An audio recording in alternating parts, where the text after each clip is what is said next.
टूटने लगे ये हौसले तो याद रखना, टूटने लगे ये हौसले तो याद रखना, बिना मेहनत के तख्तोताज नहीं मिलते, बिना मेहनत के तख्तोताज नहीं मिलते, ढूंढ लेते हैं अंधेरों में मंजिल अपनी, क्योंकि जुगनू कभी रोशनी के मोहताज नहीं होते, क्योंकि जुगनू कभी रोशनी के मोहताज नहीं होते।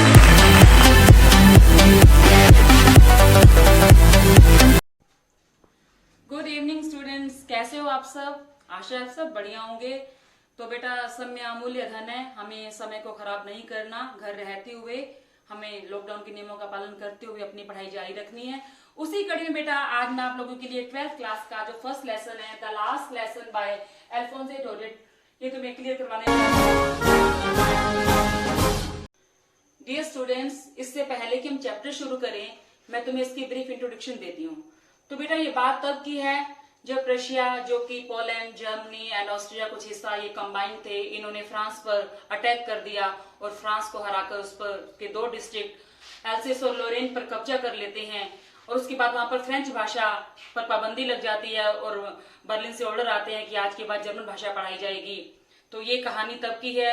उसके बाद उस बच्चे की स्टोरी है जो ये सारा उस स्कूल का व्यू दिखाते हैं। Let's start. यस बेटा, ये स्टोरी है फ्रेंड्स नाम के एक छोटे से बच्चे की, जो एक स्कूल गोइंग लड़का है और वो विद्यालय जाने में उसको देरी हो जाती है। देरी की वजह से दूसरा जो टेस्ट के लिए उसको होमवर्क दिया जाता है पार्टिसिपल के ऊपर, उसकी भी तैयारी नहीं है, तो बहुत डर जाता है। एक तो उसका मन करता है कि मैं आज स्कूल ही ना जाऊं, तो थोड़ी देर वो लेट हो गया, फिर वो बंक मारने की कोशिश करता है, बट बाहर का एटमोस्फेयर और थोड़ा बेटा पेरेंट्स का डर भी रहता है कि स्कूल नहीं गया तो डांट पड़ने वाली है। तो इस टेम्पटेशन को, उस लालच को कि मैं आज मस्ती मारूंगा, स्कूल में नहीं जाऊंगा, वो अपने आप को काबू में कर लेता है, तो और वो स्कूल जाने की तैयारी कर लेता है।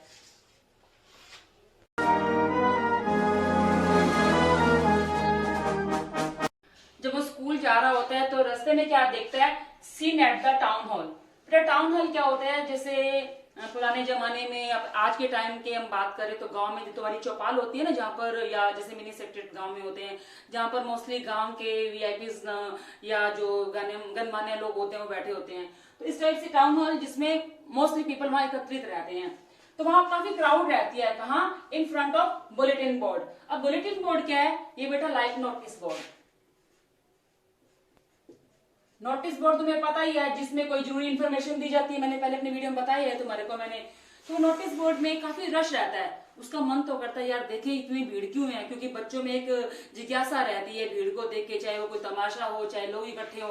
लेकिन उसको टेंशन थी, अरे नहीं पहले से लेट हो रहा हूँ, अगर ये यहाँ चला गया तो और भी लेट हो जाऊंगा। तो वहां से वो जाने लगता है। इतने में व्हाइट ब्लैक स्मिथ होता है, जैसे जान पहचान के अंकल होते हैं ना, वो कहते हैं बेटा आराम से चल जाओ, देरी नहीं हुई तेरे को। तो उसको लगता है कि ये मेरा मजाक उड़ा रहा है, लेकिन वो नहीं रुकता और वो स्कूल में चला जाता है।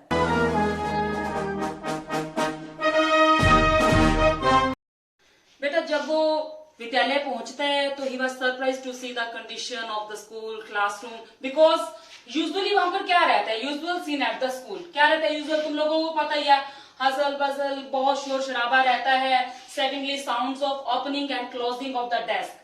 अब अपने बेटा स्कूलों में जो अपने बेंचेस स्टूल वगैरह बैठने के होते हैं वो फोल्डिंग नहीं होते, कुछ स्कूलों में फोल्डिंग होते हैं।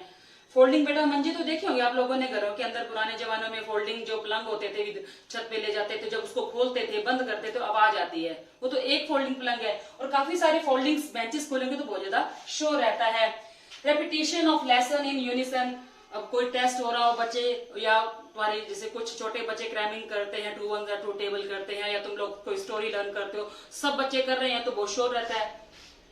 Striking off teachers ruler on the table. और आमतौर पर टीचर भी शोर कराने के लिए डंडा लगा के चुप करा रहे होते हैं। तो मतलब पूरा जो एटमोस्फेयर होता है वो शोर का रहता है।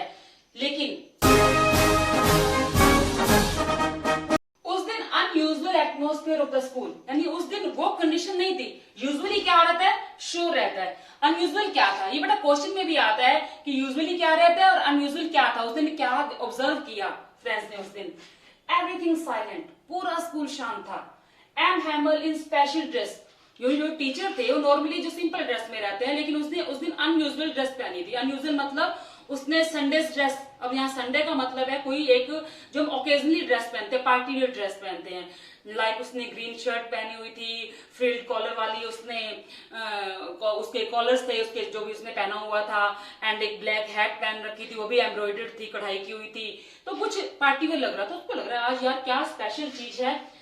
Classmates already in their places, classmate मतलब क्लास फेलो, जो तुम्हारे क्लास के दोस्त होते हैं, वो सभी अपनी सीट्स पर बैठे थे। अदरवाइज क्या होता है कि बच्चे कभी इधर भाग रहे हैं कभी उधर भाग रहे हैं, मतलब स्कूल शुरू होने से पहले ये सब बच्चे आराम से कैसे बैठे हुए हैं आज। Surprising things in the classroom, यानी क्लासरूम के अंदर बहुत ज्यादा हैरान कर देने वाली चीजें उसको दिखाई दी। काइंडनेस ऑफ एम हैमल, अब एम हैमल जो कि उसके टीचर का नाम है, वो बड़ी दयालुता दिखा रहा है, यानी कि जैसे वो एंट्री करता है, लेट एंट्री करता है तो कोई भी कुछ नहीं कहता उसको, बड़ी दयालुता दिखाता है, बड़ी पोलाइटली बात कर रहा है। अदरवाइज वो बड़ा स्ट्रिक्ट टीचर है। Serious look at the school, और पूरे स्कूल में एकदम से एक गंभीर स्थिति बनी हुई है। ऐसा क्या है उसको भी कुछ पता नहीं है, मतलब इतना सन्नाटा क्यों छाया हुआ है स्कूल में। Village elderly people sitting on back benches, और एकदम है और हैरान हो जाता है कि लास्ट की जो बेंचेस है वहां पर गांव के बड़े बुजुर्ग बैठे हुए हैं। उसमें एक पोस्ट मास्टर था, मेयर था, हाउसर था, यानी कि जो भी मेन लोग होते हैं वो सब लास्ट बेंच पर बैठे हुए हैं। तो बेटा कभी कभी इसके अंदर मतलब कंपैरिजन भी आ जाता है, और कभी इस तरह से क्वेश्चन पूछ लेते हैं क्या यूजुअल देखा और क्या यूजुअली होता है। तो ये मोस्ट इंपॉर्टेंट पॉइंट है बेटा, इसको तुम नोट कर लेना। अब हम कंटिन्यू करेंगे।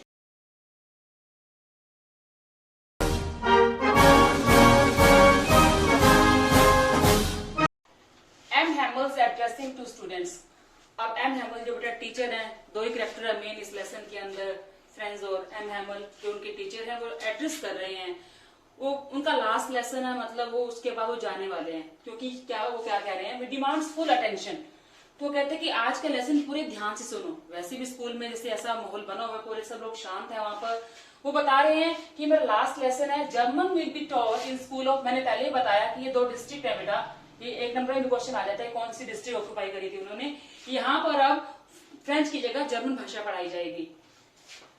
French feel sorry deeply pained at the thought of departure of her teacher, तो फ्रेंच को बड़ा दुख अनुभव होता है कि यार मैंने पहले इतना ध्यान से कभी नहीं सुना, कितना अच्छे से समझा रही हैं। बेटा पहले हम लोग ध्यान से सुनते ही नहीं टीचर की बात, और जब पता लगा कि टीचर जा रहा है तो बड़ा अटेंटिव हो जाता है, पूरी क्लास अटेंटिव है, पूरे ध्यान से उस बात को सुन रही है, तो बड़ा अफसोस करता है उसके जाने का। और टीचर को 40 इयर्स की जो उनकी जॉब थी, एक टीचर बेटा जब 40 साल एक विद्यालय में रहता है तो ये मतलब वैसे है कि जो गांव के लोग हैं वो भी उसको अच्छे से जानते हैं, तभी तो गांव वाले आए हुए हैं उसका थैंक करने के लिए कि 40 साल की जो सेवा करी, ये बहुत अच्छी सेवा करी, बहुत अच्छे से बच्चों को पढ़ाया, विद्यालय का ध्यान रखा, तो ये सब उनकी सेवा के लिए यहाँ पर इकट्ठे हुए।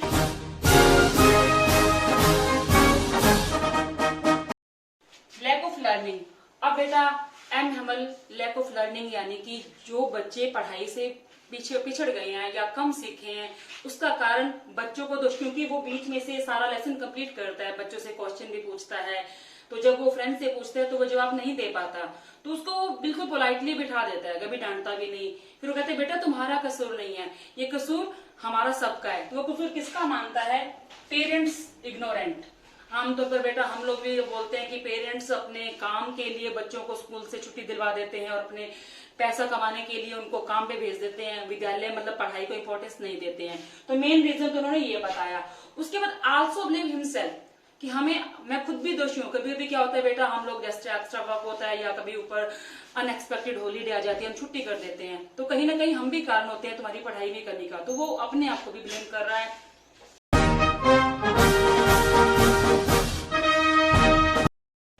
लास्ट लेसन, अब चूंकि ये बेटा उसका लास्ट लेसन है तो वो भी बड़ा ही मतलब इमोशनल भी है, बच्चे भी इमोशनल है, गांव वाले भी इमोशनल है। ये बेटा तुम कंपैरिजन उस सीन के साथ कर सकते हो जब +2 के बच्चे पार्टी यानी कि फेयरवेल पार्टी उनकी होती है, तो बच्चे भी भावुक हो जाते हैं, टीचर भी भावुक हो जाते हैं।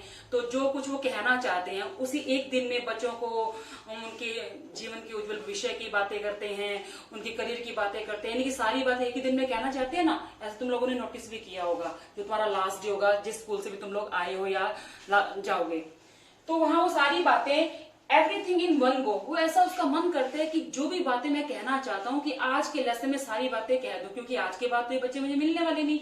आज के बाद वो यहाँ से जाने वाला था और उसकी जगह जो जर्मन भाषा का टीचर है वो आने वाला है। स्टूडेंट्स अटेंशन, अब आमतौर पर बच्चे टीचर की बात को ध्यान से नहीं सुनते, लेकिन चूंकि उसका लास्ट लेसन था तो बच्चे भी बड़े ध्यान से सुन रहे थे। पिन ड्रॉप साइलेंस, क्लास में कई बार बेटा कहते हैं ना कि पिन ड्रॉप साइलेंस होनी चाहिए, यानी कि इतनी साइलेंस होनी चाहिए कि पिन भी नीचे गिरे तो उसकी आवाज आए, मतलब इतनी शांति थी बच्चों को बिना कहे, क्योंकि बच्चे पूरे अटेंटिव थे। सेट टू वर्क क्विकली, वो जल्दी से काम करके, जो भी टीचर ने काम कहा ना उसी वक्त काम करके वो दिखा रहे थे। एम हैमल्स डेडिकेशन, अब एक अच्छा टीचर है, मतलब समर्पण की भावना है, उसने पूरे तन मन धन से उस गांव की सेवा करी, उस जगह की, उस विद्यालय की। वहां पर उसने लगभग, ये बेटा 1 नंबर में क्वेश्चन आता है, कितने साल सेवा करी? 40 ईयर्स उसने सेवा करी। वॉलनट ट्रीज ग्रो, वहां पर अच्छे पेड़ पौधे हैं, अखरोट के पौधे हैं या ग्रीनरी है, जैसे विद्यालय में आमतौर पर तुम लोग देखते हो बेटा, टीचर पूरी मेहनत से विद्यालय को सुंदर बनाने की कोशिश करते हैं, तो ये सारी उसकी देन थी, तो ये सारी उसकी समर्पण की भावना रहती है।